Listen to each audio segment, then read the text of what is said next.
एक बार श्री कृष्ण के अश्वमेध का घोड़ा घूमते घूमते हस्तिनापुर जा पहुंचा। यह कांड गर्ग संहिता अश्वमेध कांड का 50वां अध्याय में है। दुर्योधन ने अपने घमंड में आकर उस श्री कृष्ण के घोड़े को पकड़ लिया। तब शाम वहाँ पर आते हैं और कहते हैं कि आपने उग्रसेन चक्रवर्ती सम्राट का घोड़ा पकड़कर अच्छा नहीं किया है। आपसे निवेदन है कि आप इस घोड़े को छोड़ दीजिए।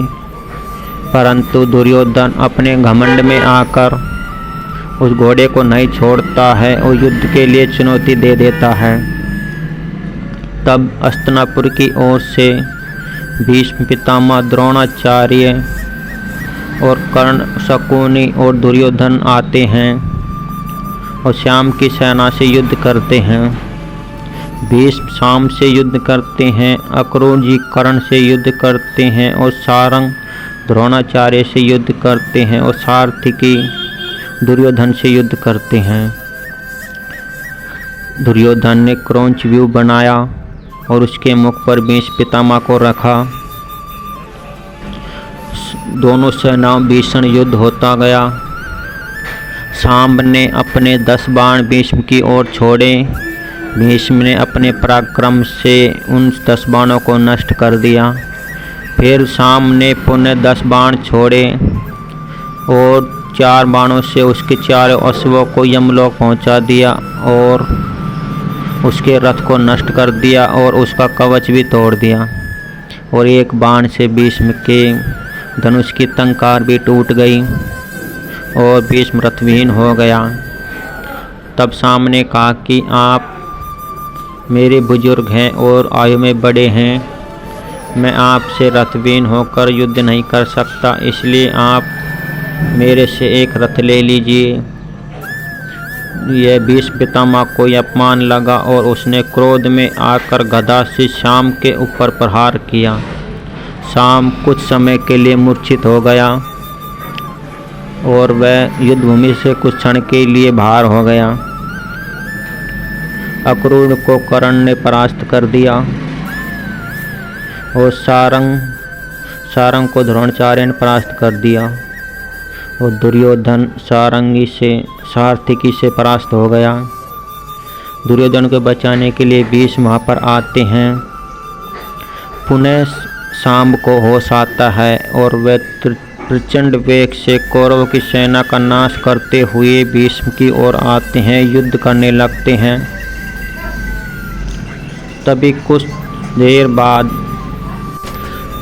बाद दुर्योधन देखता है कि सामने से शूरसेन, मथुरा आदि की सेना यमुना पार करके हस्तिनापुर के नज़दीक आ पहुंची है और श्री कृष्ण भी उनके साथ बहुत गुस्से में दिखाई दे रहे हैं। उनके पास 100 अश्विनी सेना है।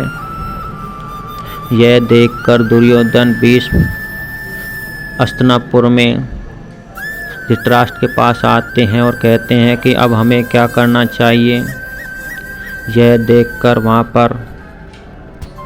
यह देखकर विदुर को बहुत हंसी आती है और कहते हैं, हे दुर्योधन, तुमने अपने घमंड में आकर इस हस्तिनापुर को युद्ध की आड़ में झोंक दिया है।